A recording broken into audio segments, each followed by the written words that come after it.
Hello, friends. Here's today's question. Am I, as a disability advocate, am I a token? Am I a prop?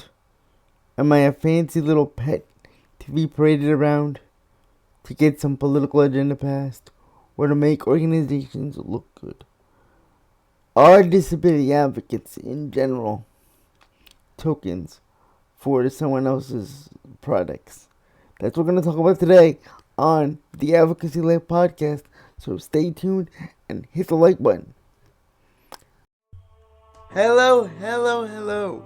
My name is Nuñez, and I want to welcome you back to another episode of the Advocacy Life podcast and blog. This, of course, is the podcast. Disability and death are the only two certainties in life. There is a misconception in our world that disability will not affect everyone, when the fact is it's the opposite. It affects all of us. So let's bridge those gaps together in a fun, conversational style. Thanks for your time, and hope you enjoyed the episode. Friends, thank you once again for joining me on the Advocacy Life podcast. So thankful to have you with me.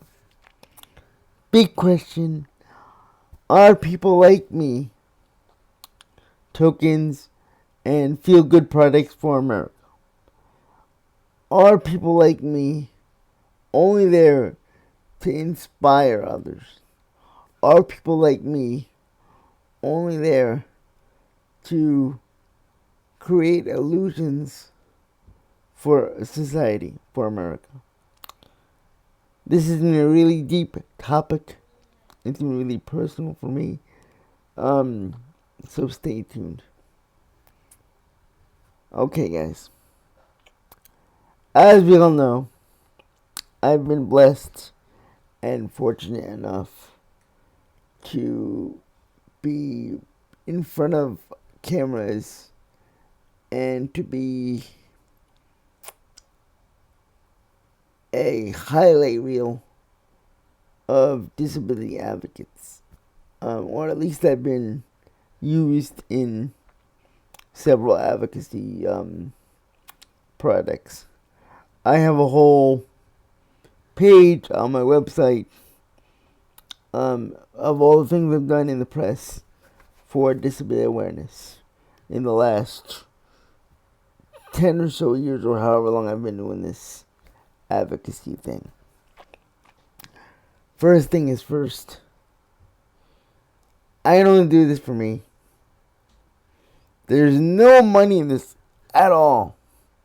If there's any disability advocate out there who's doing this for money, please tell me your secret right now, because I haven't found it. And it's not for fame, because I've been working my ass off the last 10 years, and I don't have like 10 billion Instagram followers. I don't have 1,000 book sales on any of my books. So it's not for fame, not for money. It's not for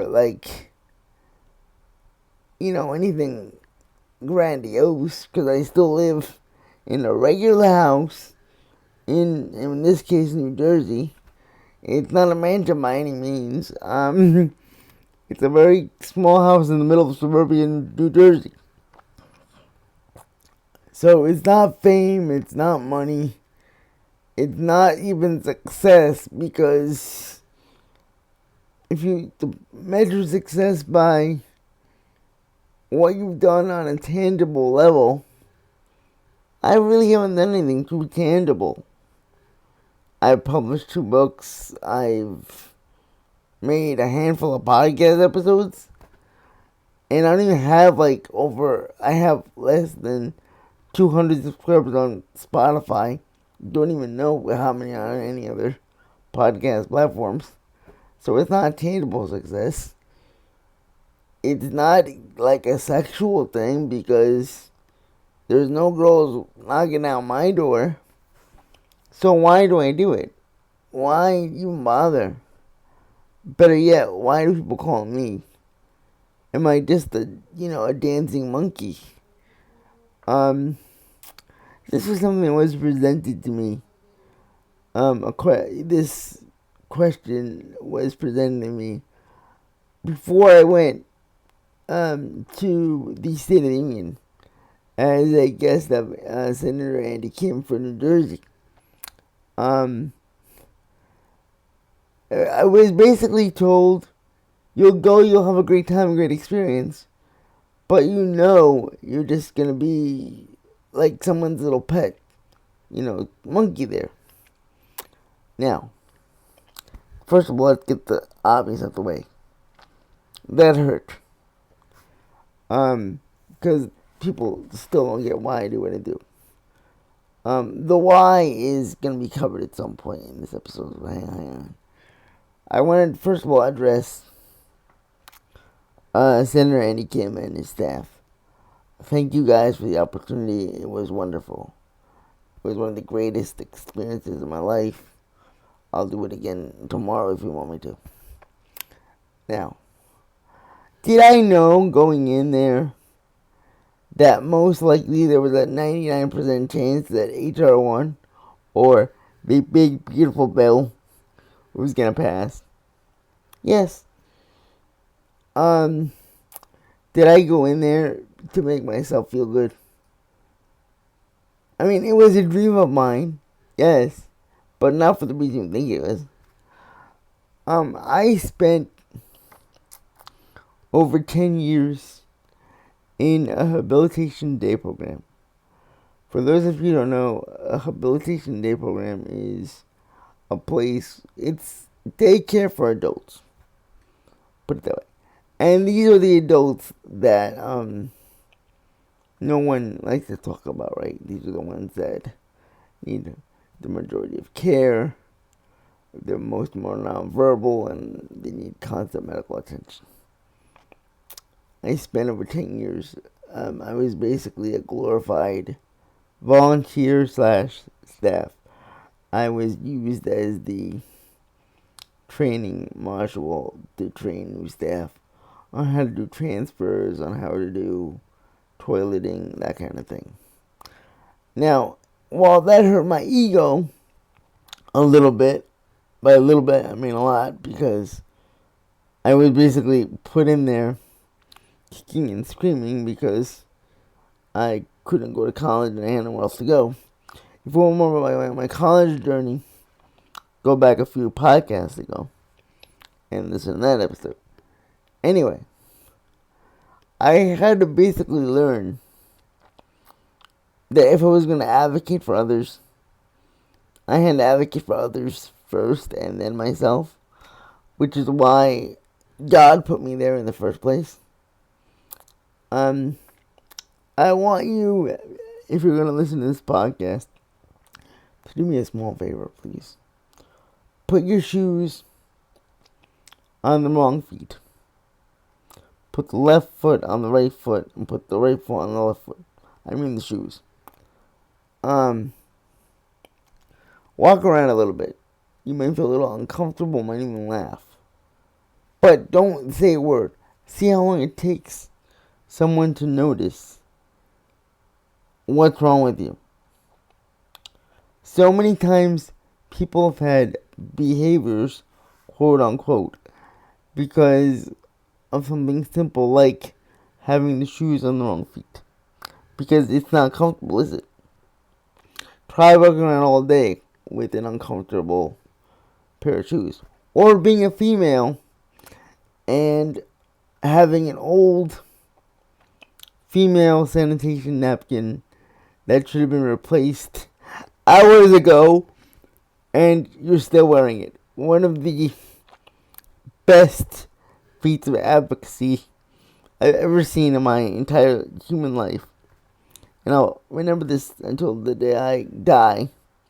And I can share this story because, first of all, I witnessed it. Second of all, this particular female is cannot speak for herself, and no one will share her story. And I think, given her soul, that I got to know firsthand, she'd want this story told if she actually could share it. She had her, monthly cycle, and her sanitary napkin was left in there too long. And she literally went in her pants and pulled it out and threw it at her staff. Again, that you might laugh at that, but that is life. How would you feel? And of course, that was documented as a behavior, and it was a whole show. But again, if you were in the same situation, you would do the same thing. If you were given a coloring book and a brand new box of crayons, you might draw one picture, you might draw two pictures, but after a while, you're going to get tired of coloring, aren't you? How long before you start chucking crayons till your staff gives you another activity to do? Why do people with disabilities get stuck with behaviors, quote unquote, when they act up this way? Just because you're 35 or 34, and this happened to a lot of individuals I know, they would automatically put on Sesame Street or Barney or Bluey or whatever the little kid show was, because it was perceived that he couldn't or she couldn't watch anything else. When in reality they wanted to watch the news, they wanted to watch a dumb reality show like Love Island, just to look at a girl in a bikini, or to look at something different, or to gain access to the world other than Barney or Bluey. But again, when they throw a cup of water to have you to change the channel, then they get a behavior and it's a whole documented incident. That's what I tried to advocate for when I went in onto the State of the Union that day. That's what I try to remember when I advocate the way I do. Because a parent's job is to protect their child. And I understand that. But an individual has a different perspective. Let me give you an example. There is a bill currently in the New Jersey legislature that would essentially put cameras in all group homes and residential settings. This sounds good, but again, you're taking away a person's dignity, a person's right to privacy, which is in the Constitution, by the way. So you're denying them their own Constitution, their own constitutional right. But nobody cares because they have a disability. I know people with disabilities who are nonverbal, who will have more sex than I ever will, who had more successful relationships, platonic or otherwise, than I ever will. And yes, just because you're nonverbal doesn't mean you cannot consent. It also means that you know how to not consent. A lot of people who are nonverbal have more of common sense than the quote-unquote people who are able-bodied or don't identify as disabled, because the normal or the non-disabled see the world in such of a bubble that they rather BS their way through life to not get interrupted in their bubble. Those who are nonverbal cannot BS you. They have to tell you what they want or what they need. So that's why I advocate the way I advocate. Those 10 years of helping my fellow brothers and sisters with disabilities shaped the way I advocate. Because I don't advocate from a parent's perspective. I advocate from a perspective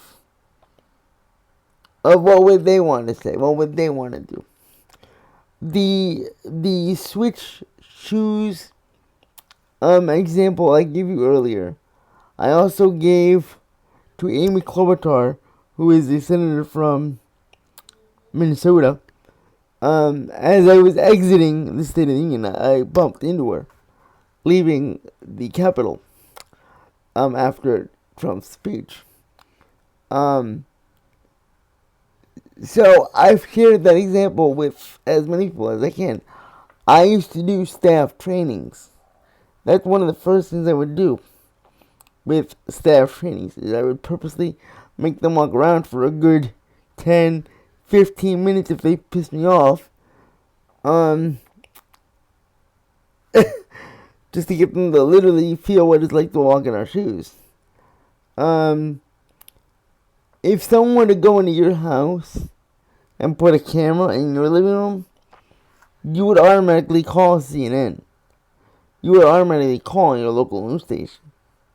And no one would think the wiser.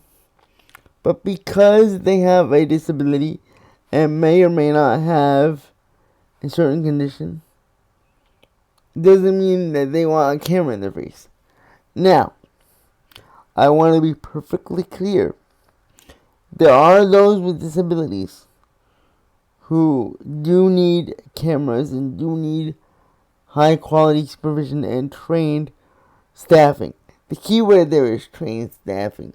Because here's another sad reality. A camera will never prevent death. It'll just show you what happened afterward. What's more important? Finding out how Billy died or having Billy next to you? I don't know, but I'd rather have my son or daughter, brother, whatever, next to me. I don't want Billy dead. If my staff was trained and not overworked by working 2 or 3 of the same job because they can't make ends meet, odds are the individuals probably wouldn't pass away in the first place. If they had a high quality paying job and they were high quality trained and certified to do their job instead of just getting some random person off the street, they may be more incentivized to look after their individual and look after their clients. Okay? How would you want to be treated, folks? So is someone like me a token?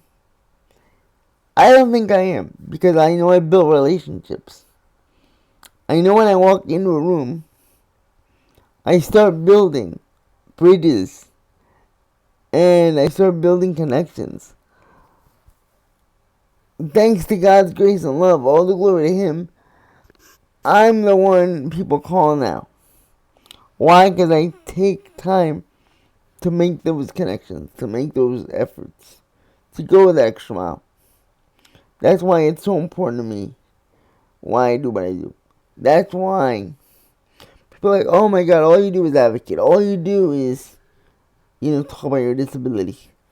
Well, kind of, yeah, because A, I can't get a break from it. I really can't. If you want a break from life, you can go for a jog. No one's gonna bother you, right?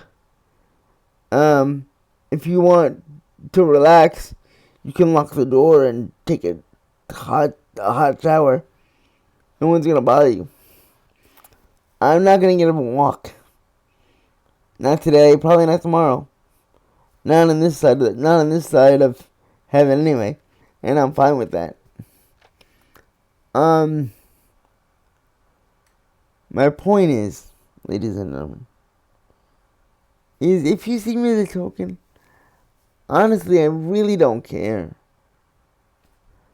I know I'm doing my best to make a solid difference.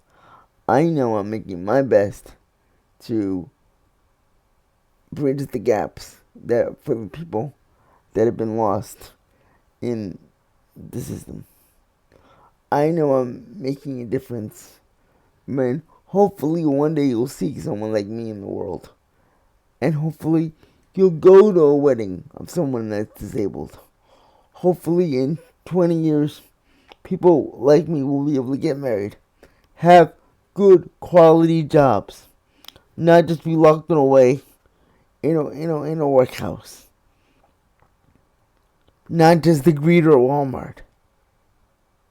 Not just, oh, there's little Jimmy, the guy we let roam around town and we give them spare food. No, you see them as an equal member of society. We are not tokens.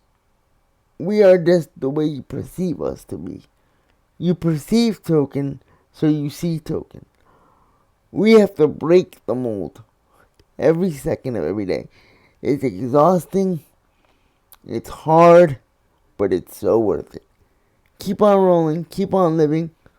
Please, please, please, click the like, click the subscribe. Really quickly, guys, I don't know if I'm going to be able to give another podcast before Memorial Day. I've got some family things coming up, so this might be my final podcast of the summer. It might be, it might not be. Hopefully not, but as you know, it does take a while for me to set up this podcast stuff, so I might not get to it. Love you all. Take care. Have a good summer if I don't see you. Wow, you guys, what a great episode that was. At least for me. Was it for you? If you liked it, please do me a favor. Click the like, click the subscribe. It takes you 2 seconds, and it really, really helps me out. Second, please share this and tell a friend. If you want more content, I've got a free blog that comes out once a week on Wednesdays starting in January. And you want more content, I published 2 books called Living Beyond Disability. It's a book series on Amazon. Check them out. They're all in the description below. If you want more content, I'm on Instagram, Facebook, Thread, all that good stuff. They're all in the description below. I've got a PayPal and a Cash App if you want to donate directly. No big deal, just if you want to support. Thank you guys for all the help. Keep on rolling, keep on living.